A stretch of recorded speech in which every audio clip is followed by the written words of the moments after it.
de las lesiones inflamatorias de la gastritis. Ya hemos hablado algo acerca de gastritis, ¿cierto?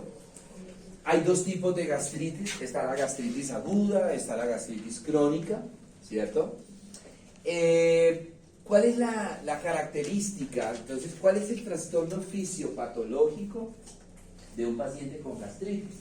Entonces, ya lo había mencionado antes, esos tres grandes trastornos: la hipersecreción de ácido, ¿cierto?, la disminución de la barrera de defensa, y tercero, la hipotonía del cardias. Esos son los tres elementos que favorecen o que permiten que se genere la gastritis.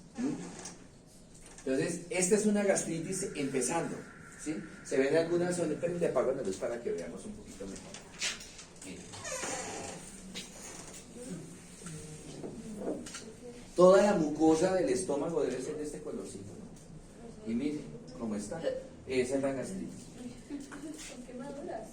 Sí, son quemaduras, no es que es ácido lo que está subiendo ahí, lo que está generando. ¿Y qué quiere decir esto? Que en esas zonas la barrera de defensa falló. No hubo suficiente producción de bicarbonato y no había la suficiente cantidad de prostaglandinas, ¿cierto? Ahora, si continúa el ataque, la hipersecreción ácida y toda esa cuestión, la persona no toma tratamiento, la persona no mejora sus hábitos alimentarios, pues esto se sigue extendiendo, ¿sí?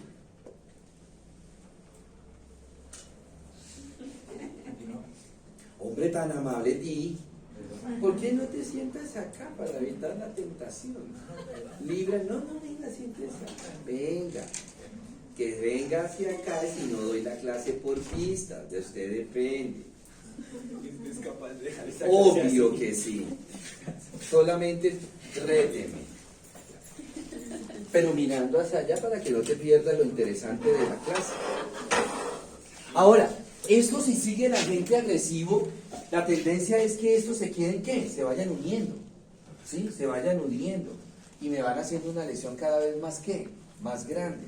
En esa medida que la lesión va creciendo, inicialmente aquí solamente el compromiso es en ¿qué? La superficie, ¿sí? Es un ataque superficial, está comprometiendo solo la parte superior de la mucosa gástrica, ¿sí? La parte superior de la mucosa gástrica, ¿verdad? Pero si el ataque continúa, ya no solamente compromete la parte superior de la mucosa gástrica, sino también la parte inferior, o sea, ya compromete toda la mucosa gástrica. Y es cuando ya se ve esto, ahorita les muestro una imagen, ya se ve más rojo. ¿Por qué? Porque ya hay compromiso de capilares, ¿sí? Si sigue el ataque, entonces ya no solamente compromete la mucosa, sino que compromete la segunda capa de un órgano que se llama ¿cómo? Capa muscular. ¿Y cuál es el problema o el peligro en la capa muscular que yo lo decía hace un ratico? ¿Qué hay de importante en esa capa muscular? Pues no solamente los músculos, ¿no? Sino que los pedículos vasculares. Y entonces se inflama por la acción del ácido, se inflaman esos vasos sanguíneos y me genera vasculitis. Y esos vasitos comienzan a romperse. Entonces me empiezan a generar las microhemorragias, ¿sí? Pero si continúa el ataque, ya no solamente se rompen un poquito los vasos pedículos, sino que ya comprometen muchos pedículos y vienen las macrohemorragias, o sea, las hematemesis, ¿sí? Bueno, ¿cuáles pueden ser algunos causales de gastritis? Quizás una de las causales más frecuentes, los medicamentos. Yo me atrevo a decir que el 90% de los fármacos que hay en el mercado son gastrolesivos. ¿Y cuál de los medicamentos son los más gastrolesivos? Los AINES, los analgésicos antiinflamatorios no esteroideos. ¿Y cuáles son los AINES? Los salicilatos, o sea, la aspirina, ¿sí? Todo lo que sea ácido salicílico, los derivados del ácido propiónico, o sea, algo muy común que nosotros hemos tomado de pronto, ibuprofeno. ibuprofeno. Y ahorita empezaron, es impresionante cómo la parte comercial lo influyó mucho. El naproxeno antes no se vendía casi y ahora con el Esraidol ahora se vende mucho el naproxeno, ¿sí? No solamente porque lo vemos, sino porque miren que el naproxeno no viene solito, en el Esraidol el naproxeno no viene solito, viene naproxeno más acetaminofén más codeína. O sea, esa vaina le quita el dolor, le quita el dolor. Y gratuitamente su gastritis, ¿cierto? Tenemos los derivados del ácido enónico, el diclofenaco. Todos esos ustedes lo conocen. Sí. Y finalmente tenemos los oxicam, tenoxicam, piroxicam, meloxicam. Todos esos AINES son altamente gastrolesivos, altamente. A mí me da mucho miedo mandar muy seguido el diclofenaco, porque el diclofenaco para mí es de los más gastrolesivos que hay. Yo mando un diclofenaco posoperatorio, pero máximo por 5 días. Y eso, me cuesta trabajo escribir el 5, ¿sí? Porque es muy gastrolesivo. Y si pongámosle que el paciente que se operó, o el paciente que se operó ya tiene su gastritis, pues imagínense 5 días de diclofenaco, le puede perforar esa gastritis y se pone una hemorragia, ¿sí? Entonces hay que tener mucho cuidado. Entonces, miren, y ahí tenemos también, bueno, ahí no tenemos eso, no me asusto todavía. ¿El gastricol es bueno? ¿Cómo? Gastricol, jarabe.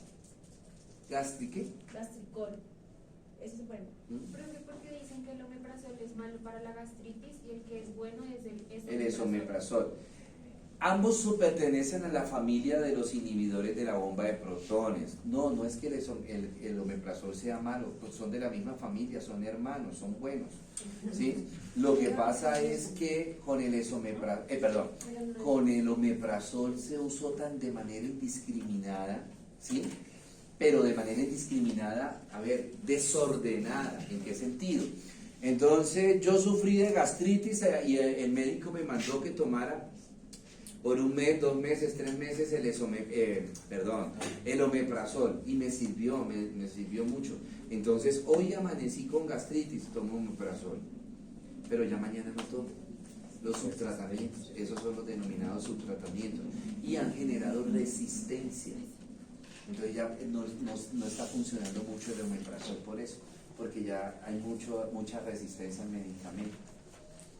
Y Dios no quiera, ojalá eso no se cumpla, llegará un momento en que va a pasar lo mismo con el esomeprazol, ¿sí?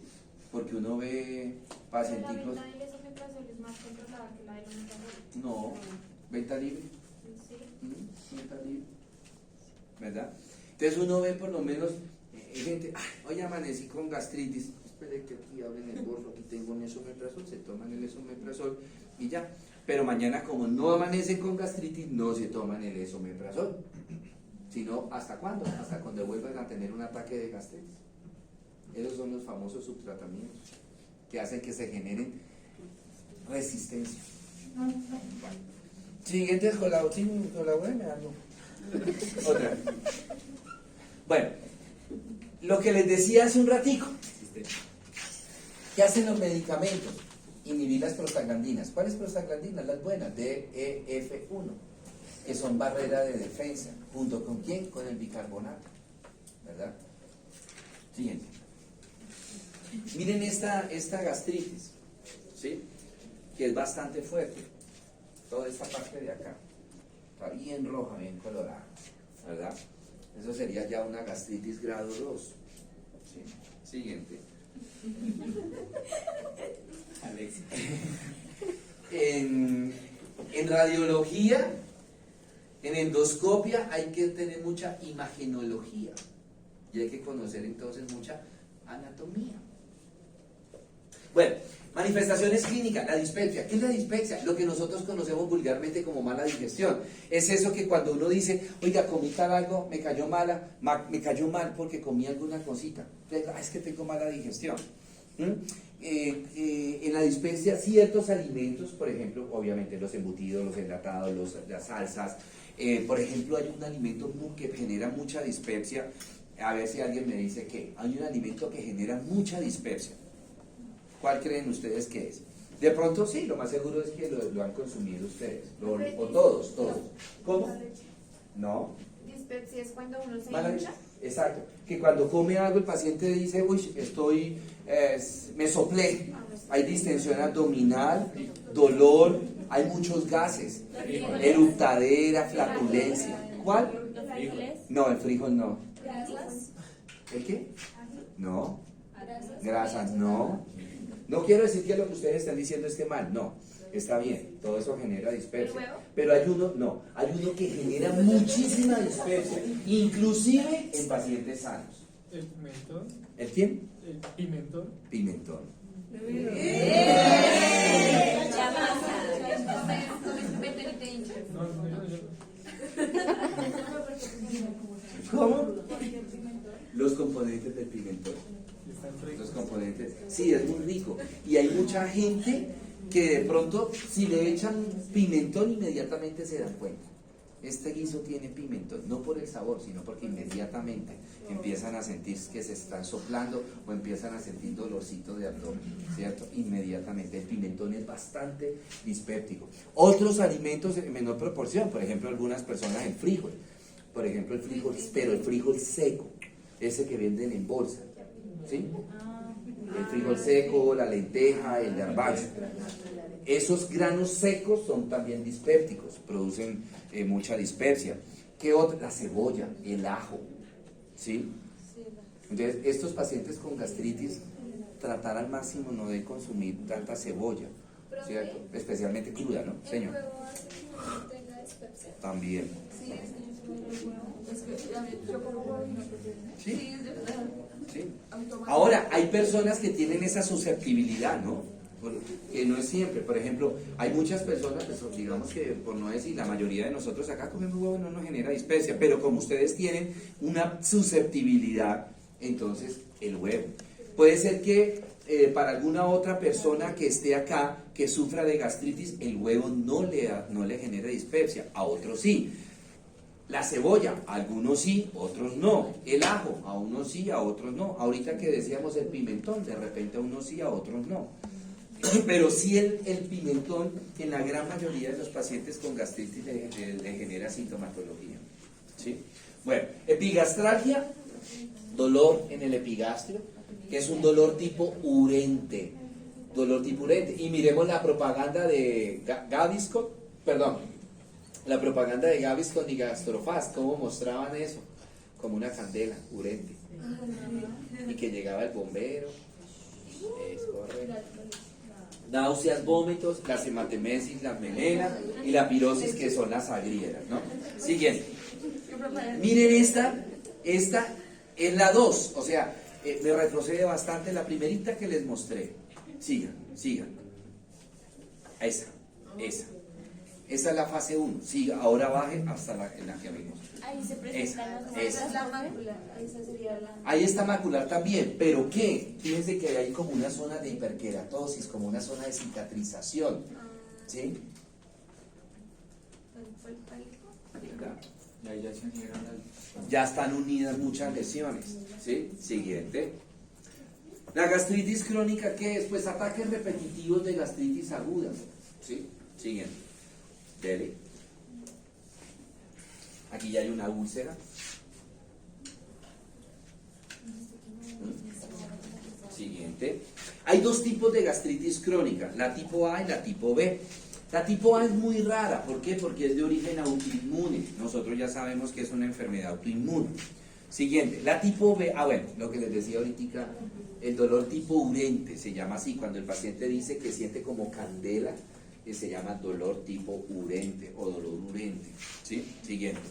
La tipo B es la que está asociada con el Helicobacter pylori, ¿sí? Las personas que levantaron la mano ahorita que sufren de gastritis, no me respondan, pero les genero de una vez para que les dé miedo, ¿sí? ¿Cuándo fue la última endoscopia que se hicieron? Se asume que una persona con gastritis se tiene que hacer una endoscopia anualmente y le tienen que tomar biopsia para descartar que no tenga Helicobacter pylori. ¿Por qué? Porque el Helicobacter pylori es precanceroso. ¿Sí? Es precanceroso. Entonces, ojo con estas personas que sufren de gastritis. Así yo diga, no, pero ya me cuidé de la gastritis. Y hágase un endoscopio. Profe, ¿en qué momento sabe que es gastritis crónica? O digamos, usted como... Cuando ya lleva bastante tiempo. La Pero no hay persona. necesidad de hacer una endoscopia ni nada. No, la endoscopia se hace, No, es o pero sea, para que ver. usted no la haga. Ah, Que usted no la haga. O sea, usted me puede decir, digamos, que usted sufre de gastritis crónica. sí, claro, con los síntomas. Con los síntomas. Profe, una pregunta. Señor, silencio, chicos. Sí, pero es que en mi caso, es que mi tío... Casos de la vida real. Eso y así, yo prenda el ventilador para la Rosa de Guadalupe. Dale, pues. Es que mi tío murió por el... Helicobacter. Helicobacter. Cáncer. Cáncer de estómago, total. Y nosotros como familia, o sea, toda mi familia... Tiene la predisposición. Tengo la... O sea, Ana no tiene que hacer medio. Tiene la de predisposición. Ahorita vamos a ver cáncer de estómago. Siga. Profe, ¿la que es hereditario? Se hereda, acuérdense, en cáncer, cuando uno habla de que el cáncer es hereditario, no es que se herede la enfermedad, se hereda la predisposición. La predisposición. Si a esa predisposición ya tengo un factor de riesgo, que es la predisposición, le sumo otros factores de riesgo, pues el riesgo a que yo sufra de cáncer gástrico cada vez es más que alto, es más probable. ¿Sí? Bueno, me cierra ese y pasamos a cáncer gástrico. Bueno, ya le conseguí oficio.